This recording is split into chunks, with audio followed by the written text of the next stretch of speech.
The role of civil service organization in national development. And talking about this with me in the studio is George Osei Bimpe, St. Ghana Country Director. Before we went on the break, I just wanted to find out how many of you know GSDGA. And I'm saying that I used to be on the morning show, Kojo Pompom and I, right in the firing line of, current affairs. And when it sprang up to us, it was news, before we realized that there was actually some agenda going. And I'm saying, since CSOs are the ones who read and interpret policies and let the general public be aware of whether this is a good idea or bad idea, I don't think the good idea, even though St. Ghana, did quite a lot about it. But I want to find out what you did about it. And then after, I want to find out, because there's part 1 and part 2, to forget about. If you didn't hear about part 1, there's part 2. So what did it entail, and did we do anything about it? Yeah, I think, Nana, the fact that so many people did not know about it tells you that government alone cannot do it. Because when we have a national policy framework as good and as comprehensive as the policy was, you would expect that others would take it up and make sure that citizens are sensitized on it. Because we are building a culture, or we want to build a culture where a critical mass are demanding transparent and accountable governance. The only way you can, do it is to anchor the provision of good governance on how active citizens, are. And this is where civil society, comes in to take up some of this policy, break it down, and expose citizens to it. We have been doing that in the last 3 years, but that is where we work. That is where we work. Others can also help in highlighting some of these issues. So I think that in terms of policy education, ideally you would expect the NCCE to do this, but they are overwhelmed by the enormity of the work that they have to undertake, given that they are faced with chronic resource constraints. So then we come in to make some of these things known and put it in the public domain. I think that the person who mentioned it on your program mentioned it because she was then working with a civil society group. That's how she happened to know it. There's a question that we need to ask. So what has come of it? That is the critical mass that I talk about. We are the ones who need to ask that question. We said we're going to implement this between 2010 or 2013. To what extent were we matching our budgetary allocations to the costing framework that accompanied this this development agenda? I tell you that the story is not good. At the moment, we are preparing to develop a new budget, but as we speak, this policy framework has lived its full lifespan.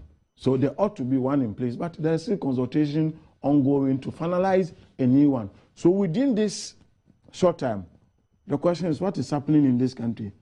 What is informing, on what policy agenda are we anchoring the new budget, the 2014 budget that we are going to develop?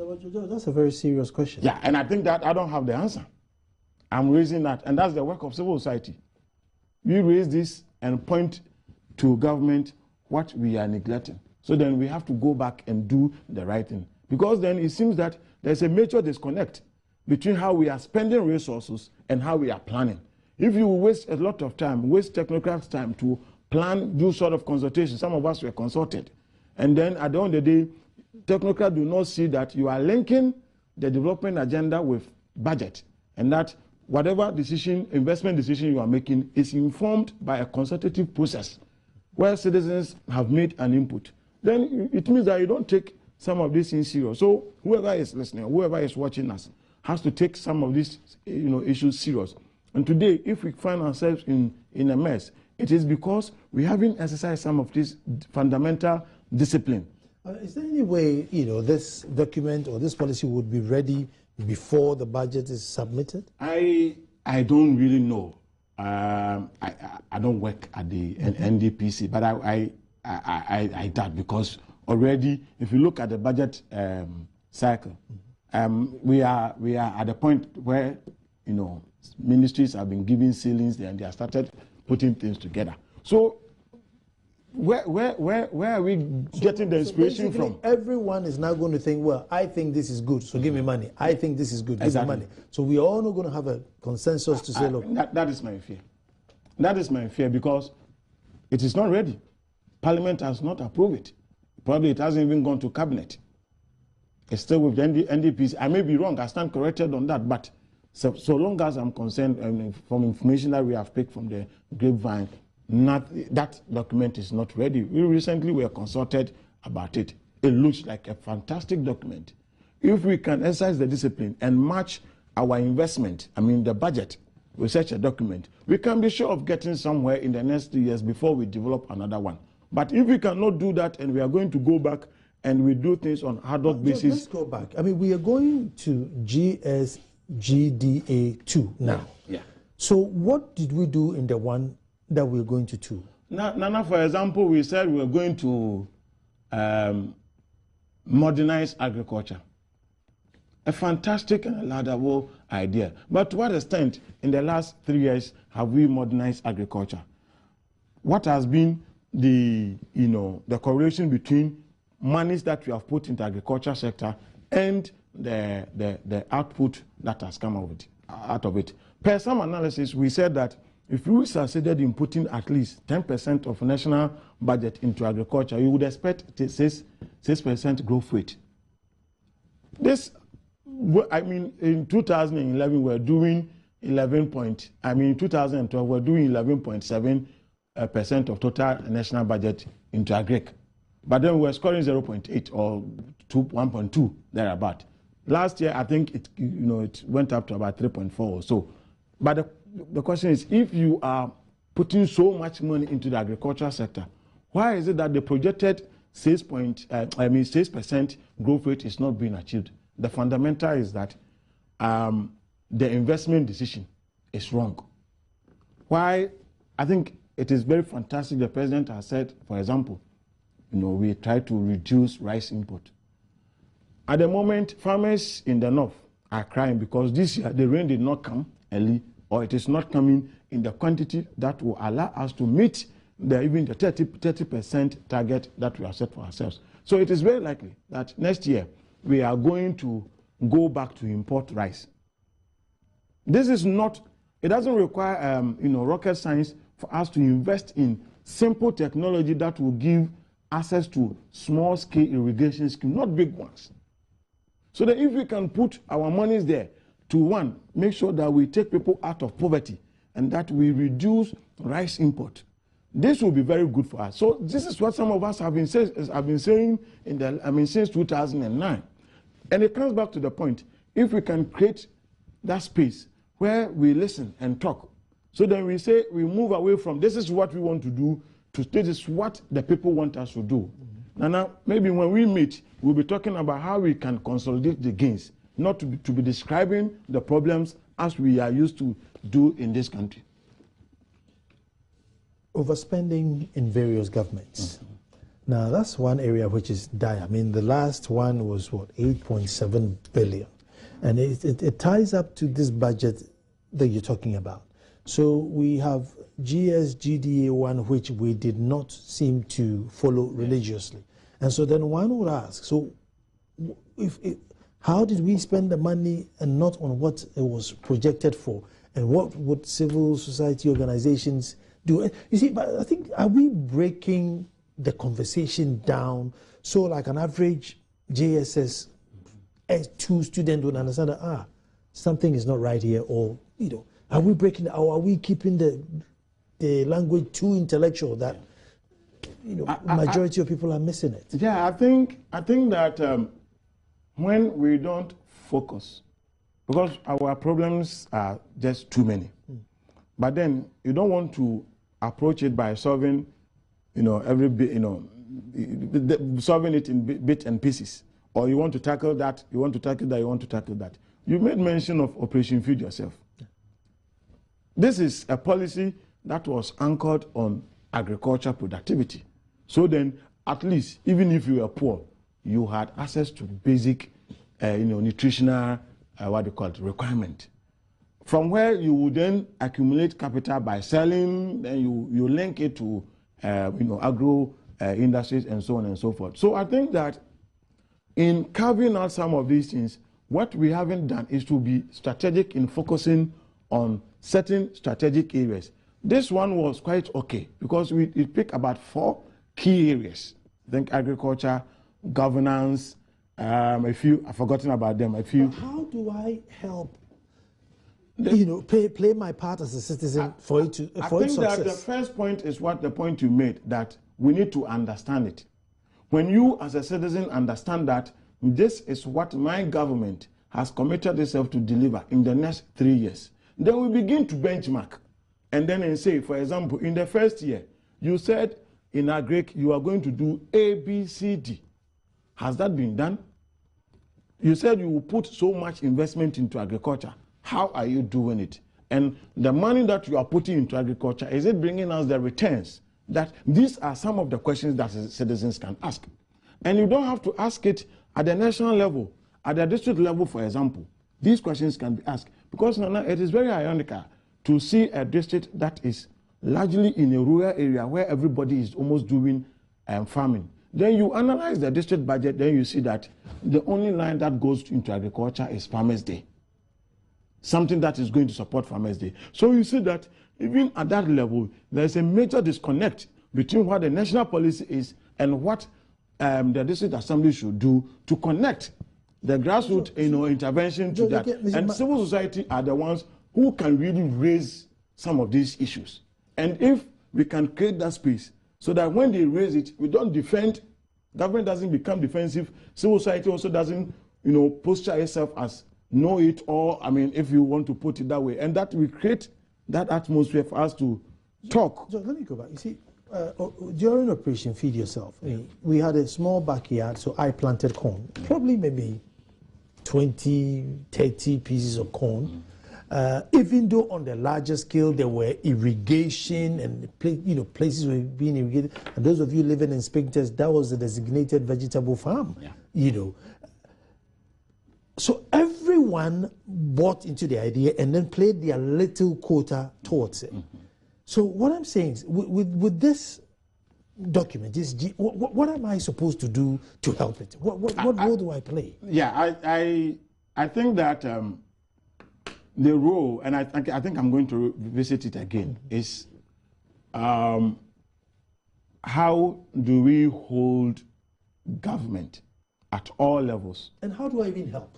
Good. The way you help, given your profession, is to begin to discuss the content of GSD, GS, GDA.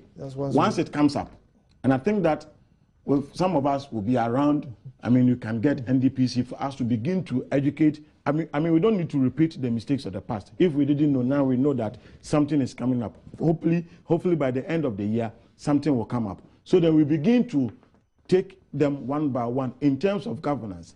What is government promising to deliver per the policy framework? In terms of agriculture, what is government promising to deliver? In terms of industry, manufacturing, what is government promising to deliver? In terms of service, what is government promising to deliver? When we can begin to talk about this dispassionately and do not bring in those NDC, MPP, cacophony, and then make muddy the waters, I think that we begin to change the discussion and focus on the real issues.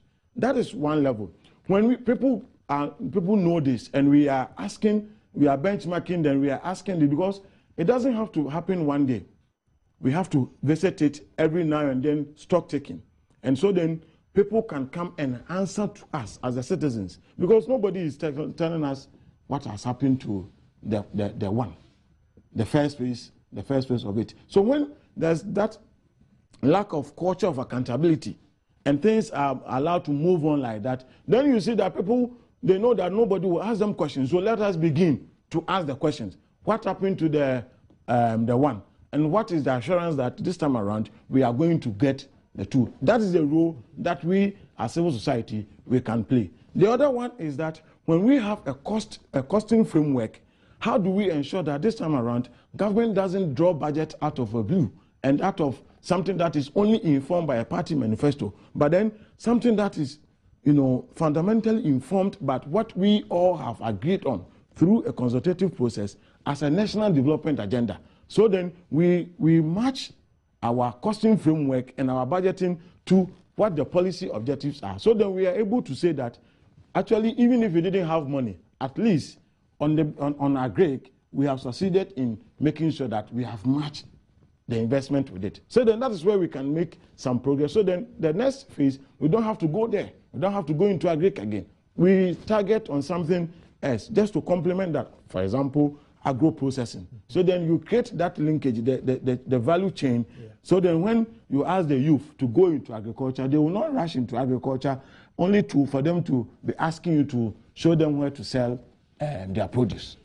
And I think that the accountability principle, demand-driven one, is what will really make things work. And that is what we should begin to forget about our political parties. They will never help us. They won't help us. To ask these questions so that whoever is there know that these people are not asking this question because they belong to party A or B, but because they are citizens in their own right who are paying taxes, who want to know what their monies are being used for. And that is the role of civil society. Government cannot ask itself such questions.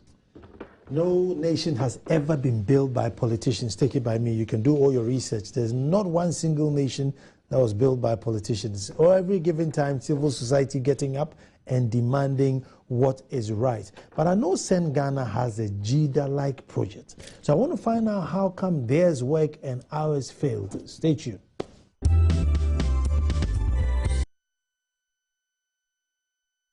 Civil society's role in national development, and that's what we're discussing. And just for the record, I said, Send Ghana has got not a JIDA-like, but rather a SADA-like project. And this is running very successfully. So then you ask, why did the state's own fail? Should the state have then consulted them and said, listen, how is yours working so that I emulate you? Would that be so wrong? George, how come yours is working and, the state is failed abysmally? Well, I think that comes back to what one of the roles that we play. To provide alternative models, and show to government what can work. And so instead of using, if you like, the typical business approach, we use a different approach. For example, this is a climate adaptation project where we think that the women in those communities were cutting, using the trees for charcoal and those things. So we have to find a way to reforest, the area. So what we thought about is that we wouldn't give it to a company that will go and plant the trees and will not take of it and leave it. Use the community system and, build some ownership component in it. So then the citizens there see it as their project. Mm-hmm. So basically what we did was that in each community, we only worked with women for a special reason. And this is a very typical patriarchal society where women do not even own land. But then we have to enter into some kind of agreement with the traditional authority for them to lease land to women, sign an agreement that in the next so and so years, the women have that right to that land. So that is one major achievement. The second phase is then if you are going to plant trees or woodlot, what are you going to eat? A fundamental challenge in these communities is nutrition. So then you need to introduce something that will bring them money within a very short time. And like they can turn it around in about, they can do the same thing 3 times in a year. Soybean. So then after 3 months, they get their money. After 3 months, so you can talk about 3-4 times in a year. Whilst they grow the trees, you provide them seedlings and so on and so forth. So then they take care of the trees, which is intercropped with soybean. You show them how to make about 14 types of food from soybean to meet their nutritional requirement on one hand, and also sell provide inventory credit to them to sell the produce and to make income. And so then when they make the income and they get money, put it into a kind of revolving fund to continue to build their capital base. These community people own it.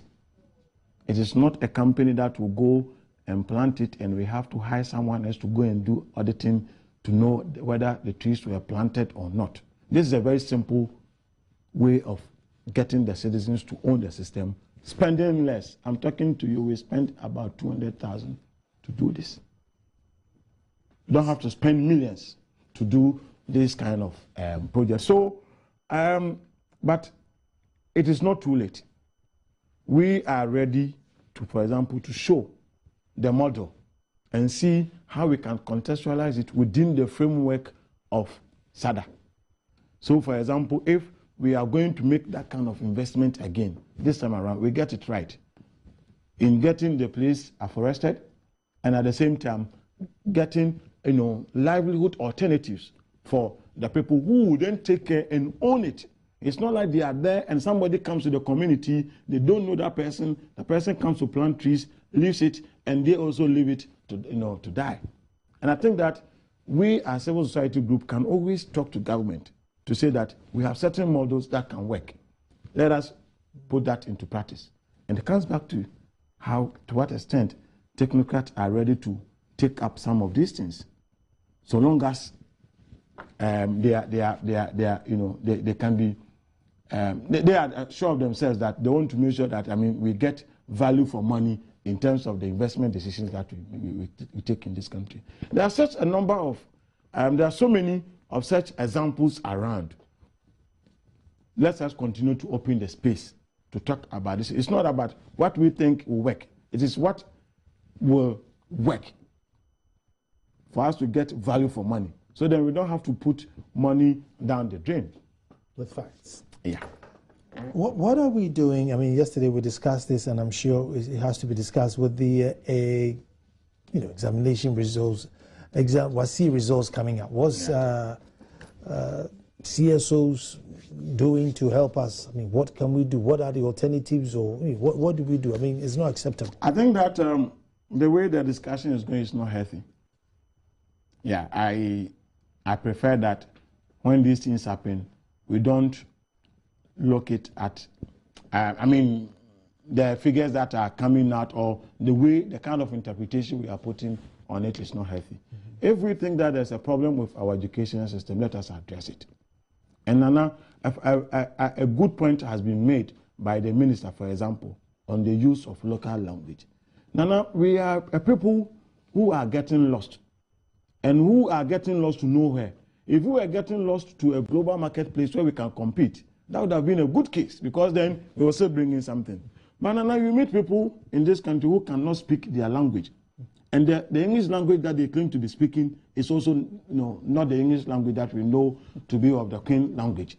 And so, and since research has shown that there is a positive correlation between, between the use of local language at the tender age and in developing the intellectual capacity, creative mind, cognitive skills of peoples. I don't think that we need to say that because I read a funny comment, and my child will go for interview in English, so I have to speak English. If your child will speak English, that is diarrhea of words, constipation of ideas. Is that the one we want? That kind you just speak English, there is no substance in it. We see people walking the street and they can speak every English, but when you give them work, you see that creativity is lacking. So there's a problem with our education system. I think that let us see how we can solve it, rather than to say that these people pass in that year. Those things are too cosmetic and it doesn't address the problem. It is not the doing of this government, it's not the doing of the other government, it's the doing of all of us who are refusing to craft an education system that builds our own system, so that we create an identity that is reflective of who we are as people. So then when you are developing policies, it is not policy that will be hanging, but a policy that is informed by your own culture, your own aspirations, and your own. By the moment, we are all floating, and we are not addressing the basis of problems so far as education is concerned. But issues like these are not popular with civil service organizations. We want all the ones that are sort of politically tagged or more, these social ones, you don't get reports. Think tank coming out to say, listen, from age 1 to 5, speak, a local dialect, because of this, or it gives you more vocabulary, it gives you more command of the language. Those ones are not very popular, but they're necessary. Yeah, well, I think that we can't do it all. I mean, civil society, we can't do it all, but we have people, we have other civil society groups that have specialized in education, so they can really go into this and provide alternatives. And I know that there are others who are doing that. It's not that they are not doing it. Probably the scale, and that is also within a certain constraint, because the global financial crisis did not affect only government. Civil society is also suffering because our partners in the global north have suffered, and then it has effect on our operations here. So that must also be put into context. So it is not in that it is not that the case alone. But I think that there is one thing having a policy, and there's one thing developing it. I tell you, even when it becomes a policy for all of us to use local language at the tender age, and that we don't use solely English language, schools like the GIS or whatever, all those rich schools will be exempted. Why does it have to happen like that? If you live in a country where there's a different set of policy for people and a different set of policy for those of us who will go to Saito, just like I went to Saito. So then it becomes a problem. But if you will put your feet on the ground to say that this is a matter of policy. If you are in Ghana, so long as you're in Ghana, you have to do A, B, C, D. That is what creates the identity. So then you don't create people who think or want to think like Westerners, yet they don't get anywhere close that they can't even think also as Ghanaians. And then when they are preferring solutions to problems, you see that the solutions do not fit the nature of the problem that they are seeking to resolve. And that is why today we talk about people who are not made for the market. Because, I mean, the fundamentals are not, what do we want?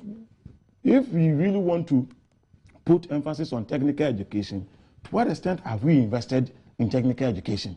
How are we reorienting people to know that at this point in the global marketplace, we don't need so many lawyers. We don't need so many. So if, for example, the national accreditation can make it as a matter of policy that if you are going to build a new university, you don't come and replicate what others are doing. What are people doing? Everybody wants to read administration. All the universities are doing that. Whose job are you going to manage? When we are not creating, we are not having universities that create entrepreneurs, people who can think and do things differently, create jobs for people. They are always looking for government to create jobs, always looking for their connections to create jobs. And we are not solving this. So the national accreditation, I have a problem with that national accreditation, for example, that you don't just open it and open it for the sake of it. I would put emphasis on science education. At this point in our national life, that is what we need. We need people who can develop apps and that can sit in Ghana here and can sell them, make money, and pay tax. Briefly, your role to enlighten the general mass. Yeah. Because after all is said and done, they need to understand and accept it. Yeah. Otherwise, work done is zero. Yeah. Just briefly, 30 seconds. How do we achieve that? I think that it requires a lot of cooperation and partnership, especially with the media. You have the platform. We do not have the resources, for example, to work in the whole of Ghana or the district. If we had the resources, that would have been a good case for us. In that case, I can confidently say that we can reach everybody. So this kind of partnership where we don't end today, but we take it as a process and begin to see how citizens can, get to know some of these policies so that in their own district, they can take the interest and be asking questions. What is the district development plan? How is the district development plan linked to the national development plan? And I think that when we begin to find out what the policy issues are and ask those critical questions, we'll make a difference as a civil society. Thank you very, very much. Tomorrow, stay tuned. We're talking to Albert Kendapa, former minister, former MP, and The issue again on the table then was accountability. Some of these issues came up, but it went in depth on that.